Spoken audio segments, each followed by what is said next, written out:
ആജ്ഞയിലേക്ക് ആജ്ഞ രവീന്ദ്രനും ഉണ്ട്. ആജ്ഞ, ഇപ്പോഴും വലിയ പ്രവാഹമുണ്ട് അവിടെ. എന്താണ് ഏറ്റവും പുതിയ വിവരങ്ങൾ?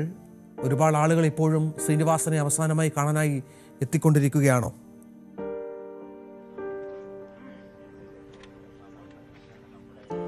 തീർച്ചയായിട്ടും രഞ്ജിത, ഇന്നലെ തുടങ്ങിയ ഈ പൊതുദർശനമാണ്. ഇന്നലെ മുതൽ തന്നെ നമുക്കറിയാം എറണാകുളം ടൗൺ ഹാളിൽ ഉൾപ്പെടെ നിരവധി ആളുകളാണ് എത്തിച്ചേർന്നിരിക്കുന്നത്. എന്നിട്ടും കണ്ടു കഴിയാത്ത തരത്തിലേക്കാണ് ആളുകൾ ഇന്നും വന്നുകൊണ്ടിരിക്കുന്നത്. ഇവിടെയും ഇന്ന് രാവിലെ മുതൽ ആയിരക്കണക്കിന് ആളുകളാണ് സൂര്യ, പൃഥ്വിരാജ് തുടങ്ങിയ പ്രമുഖരായ എല്ലാവരും അദ്ദേഹത്തെ കാണാൻ എത്തിയിരിക്കുന്നത്.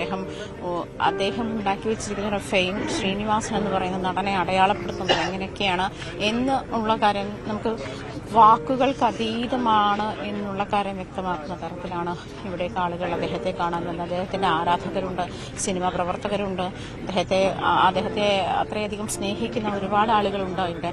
എന്തായാലും നിരന്തരം ഇപ്പോൾ 10 മണി വരെയാണ് ഈ പൊതുദർശന സമയമെന്ന് പറയുന്നു. 10 മണിക്ക് അദ്ദേഹത്തിന്റെ സംസ്കാര ചടങ്ങുകൾ ആരംഭിക്കുമെന്നാണ് അറിയാൻ കഴിയുന്നത്. എന്നിരുന്നാലും ആളുകൾ എത്തിത്തീരുമോ, കണ്ടു കഴിയുമോ എന്നുള്ള ഒരു ആശങ്ക ബാക്കി നിൽക്കുകയാണ്. കാരണം അതുപോലെ നമുക്ക് കാണാം, ദൃശ്യങ്ങളിലൊക്കെ കാണാം, അതുപോലെ ജനപ്രവാഹമാണ് ഇവിടേക്ക് ഉണ്ടായിക്കൊണ്ടിരിക്കുന്നത്. ഇപ്പോഴും പ്രമുഖരായ ആളുകൾ എത്തുന്നു, പ്രമുഖരല്ലാത്തവരും സാധാരണക്കാരായ ആളുകളും. ശ്രീനിയേട്ടൻ എന്ന് പറയുന്ന അവരുടെ പ്രിയപ്പെട്ട നടനെ, സംവിധായകനെ, സിനിമാ പ്രവർത്തകനെ കാണാൻ വേണ്ടി അദ്ദേഹത്തെ കാണാൻ വേണ്ടി എത്തിക്കൊണ്ടിരിക്കുന്ന ഒരു കാഴ്ചയാണ് നമുക്ക് കാണാൻ കഴിയുന്നത്. എന്തായാലും 10 മണിയോടുകൂടി അദ്ദേഹത്തിന്റെ മൃതദേഹം സംസ്കാര ചടങ്ങുകൾ തുടങ്ങുമെന്നാണ് മനസ്സിലാക്കാൻ കഴിയുന്നത്.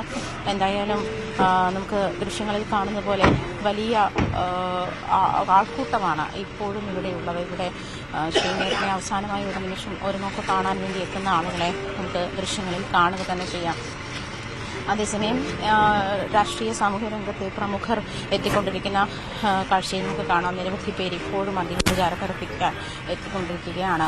ശ്രീനിവാസൻ എന്ന് പറയുന്ന നടനെ അടയാളപ്പെടുത്തിയത് അങ്ങനെയാണ്. നടനെ സാമൂഹ്യ സിനിമാ രംഗങ്ങളിൽ അദ്ദേഹം എങ്ങനെയാണ് അടയാളപ്പെട്ടിരിക്കുന്നത് എന്നുള്ളതിന് വ്യക്തമായ ഒരു ഉദാഹരണം കൂടിയാണ് നമുക്കിതിന് നമ്മുടെ കൺമുൻപിൽ കാണാൻ കഴിയുന്നത്.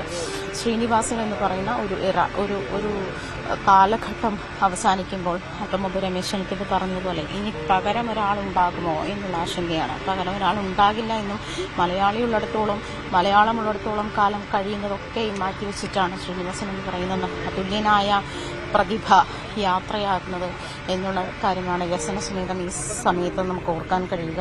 അദ്ദേഹത്തെ ഓർമ്മപ്പെടുത്താൻ കഴിയുന്നതുമൊക്കെ അങ്ങനെ തന്നെയാണ്. നമുക്ക് വെള്ളിത്തിരയിൽ കണ്ടു മറന്നിട്ടുള്ള വിവിധ തരം കഥാപാത്രങ്ങൾ ഒന്നും മറ്റൊന്നിനോട് സാമ്യപ്പെടുത്താനോ അതല്ലെങ്കിൽ സാദൃശ്യപ്പെടുത്താനോ കഴിയാത്ത തരത്തിലുള്ള കഥാപാത്രങ്ങൾ, അദ്ദേഹത്തിന്റെ തിരക്കഥകളിലൂടെ രചിച്ചിട്ടുള്ള ഡയലോഗുകൾ, അല്ലെങ്കിൽ സന്ദേശം പോലെയുള്ള സിനിമകൾ പറഞ്ഞു വയ്ക്കുന്ന രാഷ്ട്രീയ പശ്ചാത്തലം, അറബിക്കഥയിലെത്തുന്ന രാഷ്ട്രീയ വിമർശനം, അത് എക്കാലവും മലയാളി ചർച്ച ചെയ്യുന്ന എല്ലാ രാഷ്ട്രീയ കാലഘട്ടത്തിലും മലയാളി ചർച്ച ചെയ്യുന്ന 91 ഇറങ്ങിയ സന്ദേശം ഇപ്പോഴും എല്ലാ തെരഞ്ഞെടുപ്പ് കാലവും ചർച്ച ചെയ്യുന്ന ഒരു സിനിമയായി മാറുന്ന ഒരു സാഹചര്യത്തിൽ കാലാതീതമായ സൃഷ്ടികളിലൂടെ ഒപ്പം ശ്രീനിവാസൻ എന്ന് പറയുന്ന നടനെ അടയാളപ്പെടുത്തുകയാണ്. ശരിക്കും അദ്ദേഹത്തിന്റെ സിനിമകളൊക്കെ കലാതീതമാണ്. ഇത്തരത്തിലെ മുനിയാണ്ടിയെ അല്ല നമുക്ക് തേന്മാവിൻ കൊമ്പത്തിൽ കാണാൻ കഴിയുന്നത്, അതല്ലെങ്കിൽ കിളിച്ചുണ്ടൻ മാമ്പഴത്തിൽ കാണാൻ കഴിയുന്ന ശ്രീനിവാസന്റെ കഥാപാത്രമല്ല ചിന്താവിശേഷം നമ്മളെ കാണാൻ കഴിയുക. അങ്ങനെ ഓരോ ഫ്രെയിമിലും വ്യത്യസ്തനായിട്ടുള്ള സാധാരണക്കാരന്റെ വേദനകളും സന്തോഷങ്ങളും സ്നേഹവും അതല്ലെങ്കിൽ അവരുടെ കോംപ്ലക്സുകളും എല്ലാം വെള്ളിത്തിരിയിലെത്തിക്കാൻ, ആക്ഷേപഹാസ്യത്തിലൂടെ വെള്ളിത്തിരിയിലേക്കൊക്കെ അദ്ദേഹത്തിന് കഴിഞ്ഞിട്ടുണ്ട്. വടക്ക് നോക്കിയിട്ടുള്ള തളത്തിൽ ദിനേശൻ ഒരു സാധാരണ കുടുംബത്തിലെ ഒരു സാധാരണ ചെറുപ്പക്കാരൻ്റെ ആശങ്കകൾ, അല്ലെങ്കിൽ തീർത്തും പോസസീവായിട്ടുള്ള ഒരു ചെറുപ്പക്കാരൻ്റെ ആശങ്കകൾ, അത്തരം കാര്യങ്ങളൊക്കെ വളരെ മനോഹരമായ സ്ക്രീനിലെത്തിക്കാൻ കഴിഞ്ഞിട്ടുള്ള ശ്രീനിവാസൻ എന്ന് പറയുന്ന നടന്, സംവിധായകന് ഈ 2 സിനിമകൾക്കും ചിന്താവിശേഷമായാലും വടക്ക് നോക്കി യന്ത്രമായാലും സംസ്ഥാന ദേശീയ പുരസ്കാരങ്ങൾക്ക് അർഹമായിരിക്കുന്ന സാഹചര്യം, മോഹൻലാലിന്റെ തന്നെ നിരവധി കഥാപാത്രങ്ങൾ എഴുതിയ തൂലിക, ഇങ്ങനെ മലയാളത്തിലെ തന്നെ ഏറ്റവും എക്കാലവും നിലനിൽക്കുന്ന അല്ലെങ്കിൽ അനശ്വരങ്ങളായ കഥാപാത്രങ്ങളും അനശ്വരങ്ങളായ ഡയലോഗുകളും ഒക്കെ നിലനിൽക്കുന്ന എഴുതി വച്ചിരിക്കുന്ന തൂലിക, ഇതൊക്കെ ശ്രീനിവാസൻ എന്ന് പറയുന്ന അതുല്യനായ അനന്യനായ നടന് മാത്രം സ്വന്തമായിരിക്കുന്ന ഒരു തിരിച്ചറിവാണ്. ശ്രീനിവാസൻ എന്ന് പറയുന്ന നടൻ 69ാമത്തെ വയസ്സിൽ യാത്രയാക്കുമ്പോൾ കേരളക്കരയിൽ അവശേഷിപ്പിക്കുന്നത് അങ്ങനെയാണ്, മലയാളിയുടെ മനസ്സിൽ അവശേഷിപ്പിക്കുന്നത് അങ്ങനെയാണ്. വീട്ടിലൊരാളെ പോലെ പ്രിയപ്പെട്ട ഒരാൾ അല്ലെങ്കിൽ അനുഭവസമ്പന്നരൊക്കെ പറയുന്നതും ആദ്യം കാണുന്ന ഒരാളെ പോലും വീട്ടിലൊരാളെ പോലെ സൗഹൃദമായി സംസാരിക്കുന്നു, അതല്ലെങ്കിൽ അത്രയും അടുപ്പത്തോടെ സംസാരിക്കുന്ന ഒരു മനുഷ്യനെ വേറെ കണ്ടിട്ടുണ്ടാവില്ല എന്നുള്ളതാണ്. എല്ലാത്തിനെയും അദ്ദേഹം ഒരു സട്ടയർ രീതിയിൽ എടുത്തിട്ടുണ്ടായിരുന്നെങ്കിൽ പോലും അത് മനസ്സിന്റെ നന്മയായിരുന്നു എന്ന് അടയാളപ്പെടുത്തുന്നവർ ഏറെയാണ്. എന്തായാലും ശ്രീനിവാസൻ എന്ന് പറയുന്ന നടൻ ഏതാനും നിമിഷങ്ങൾക്ക് കഴിഞ്ഞ് യാത്രയാവുകയാണ്. അല്പനേരം കൂടി മാത്രമേ അദ്ദേഹത്തിന്റെ ഭൗതിക ശരീരം ഈ ഭൂമിയിൽ ഉണ്ടാവുകയുള്ളൂ. എന്തായാലും 10 മണിയോടുകൂടി അദ്ദേഹത്തിന്റെ സംസ്കാര ചടങ്ങുകൾ ആരംഭിക്കുമെന്നാണ് മനസ്സിലാക്കാൻ കഴിയുന്നത്. ഇപ്പോഴും നിരവധി ആളുകൾ എത്തിക്കൊണ്ടേയിരിക്കുകയാണ്.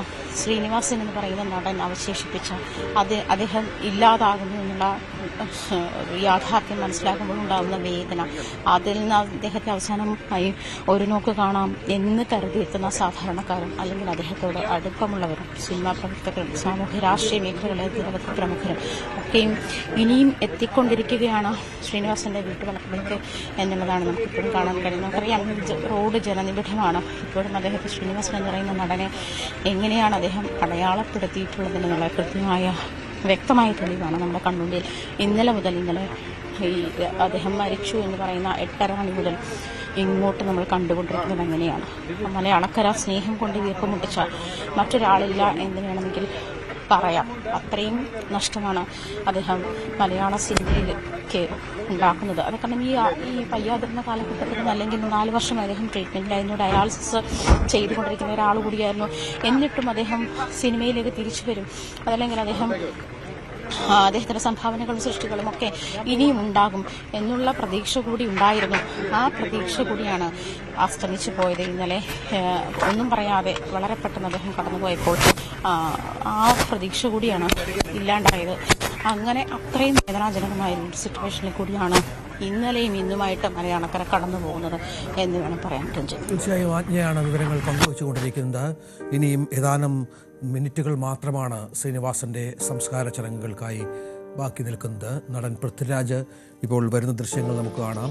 ശ്രീനിവാസനുമായി ഏറെ അടുപ്പം പുലർത്തിയിരുന്ന നടന്മാരിൽ ഒരാൾ തന്നെയാണ് പൃഥ്വിരാജ്. അദ്ദേഹം ഇപ്പോൾ അന്ത്യാഞ്ജലി അർപ്പിക്കാനായി അവിടേക്ക് എത്തിക്കൊണ്ടിരിക്കുകയാണ്. അല്പം മുമ്പാണ് പൃഥ്വിരാജ് വന്ന് മടങ്ങിയത് എന്നാണ് മനസ്സിലാക്കേണ്ടത്.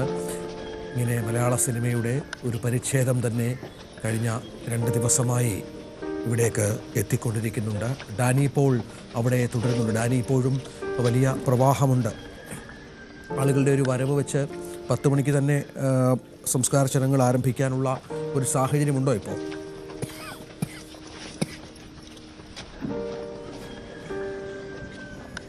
രഞ്ജിത്ത, വലിയ ഒരു തിരക്ക് ഇപ്പോഴും ഉണ്ട്, അത് തുടരുകയും ചെയ്യുന്നുണ്ട്.